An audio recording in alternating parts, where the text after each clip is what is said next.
Hi, I'm Eric Schumacher Rasmussen, editor of Streaming Media Magazine, and I'm here with Sean Brown, the Senior Vice President of Sonic Foundry. How you doing, Sean?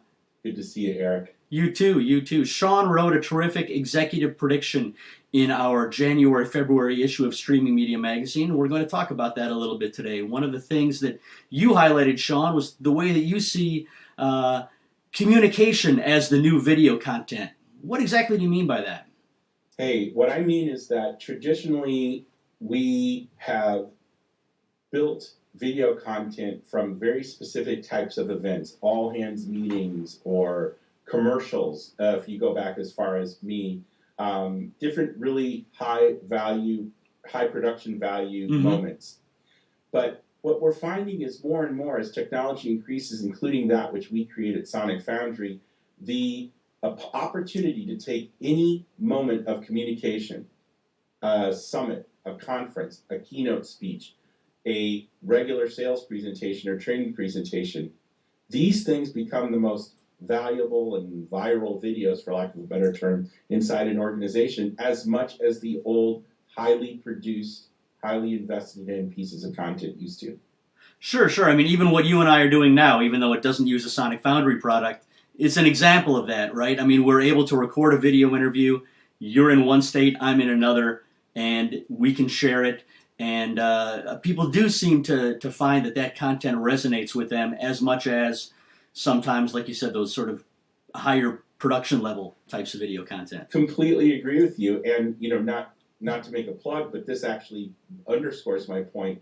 Sonic Foundry had specialized in creating exclusively the equipment that was the perfect equipment to be trusted to be in the back of a ballroom or the back of an all-hands meeting with a professional, you know, those highly scripted moments.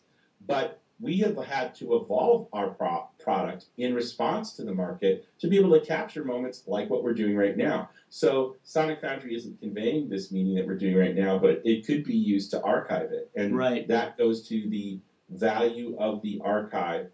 And my comment initially was that the things that are going in the archive are becoming more democratized in 2016 than they have been in the past. Right, and of course, no matter how the event or the video content is produced, it doesn't have any value if it's not, as you say in your piece, searchable, indexed, and secure, right? Can you talk a little bit about how those three items are so important to a successful video communications program at any organization? Absolutely. I'll start at the back, Eric, and work to the front. Secure is really the difference between the type of tools that people are putting out there. We all know that there's explosions of things like YouTube and Vimeo and other things where people can throw some video, but those aren't found to be appropriately secure for most corporate or education or government applications.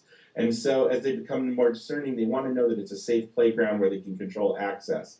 Searchability, going to the top, is being able to find it once it's there, to be able to tag it, and to be able to know that through normal search results in Google and everything that we've come to depend on, that you're going to be able to get down to the nitty-gritty of what you want to know and nothing more. Because not everybody wants to watch a whole hour of content to find the piece that might be germane to them. Right. And finally, automation within that, if I may, that the amount of hours people are willing to put in to creating a piece of content, they get less and less patient with it. It's got to be like we're hooked up via video now. We weren't willing to go through many steps to see each other this way. We wanted to be like, bang, we're online with each other. And that's how people expect archiving a video for on demand to be. They don't expect to have to become video editors or videographers to be able to have a video companion to a piece that they put in the can for distribution. Right, right. And so, like you said earlier, it's really democratizing. And we've heard that for so long. Any of us who've worked in online video have been hearing that for over 10 years, but it seems like it's finally happening. Exactly, the gray hairs in my beard show that. But it's finally happening now, right? Yes. I mean, we're really seeing this democratization, don't you think? I really think so. I really do think that we've made it to that golden age of video that you and I go way back, and we've talked offline and online before. You know, we were both witness to the birth of QuickTime. We were witness to the birth of real audio becoming real video and different things like that, as your publication is chronicled. And these things, we understood the potential instantly, but even as we communicate and evangelize to different businesses and applications, they saw the potential, but they were like, we have day jobs. We're not Right. just video geeks like you guys. It can't take us 25 hours to make a 2-minute clip. We got to be able to find what we made. It's got to not take up an insane amount of storage and all of that. So I think things are really coming together in terms of broadband access, ease of use in GUIs, and like I said at the top, the security that they can count on that isn't cumbersome, that is really going to allow private video, corporate video, enterprise video to flourish, to have a real uptick in adoption and application outside of its initial first highest production value applications that we saw. Sure. Let's wrap things up by talking specifically about Sonic Foundry. What can we expect from Sonic Foundry in 2016?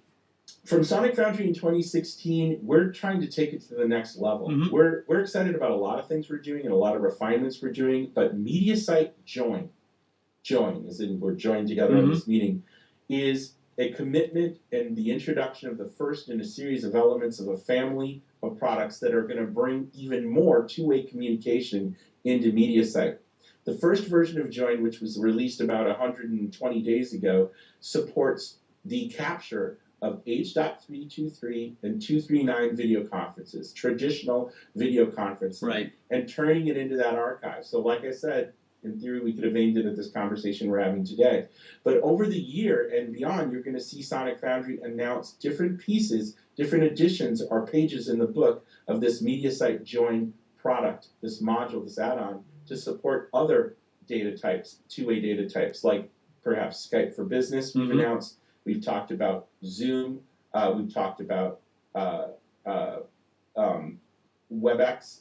So other two-way video conferencing, two-way video collaboration tools that are not traditional 239 and 323 applications. So watch this space from Sonic Foundry. But the initial reaction to us bringing two-way communication into the instant conversion to a usable archive couldn't be stronger. And we're very excited about being able to bring our strengths of security, indexing, management, and presentation of video to even more types of communication. Great. Well, we'll certainly be keeping an eye on what Sonic Foundry is doing in 2016. It's been great talking to you today, Sean. Thank you so much. Great talking to you, Eric. Thank you.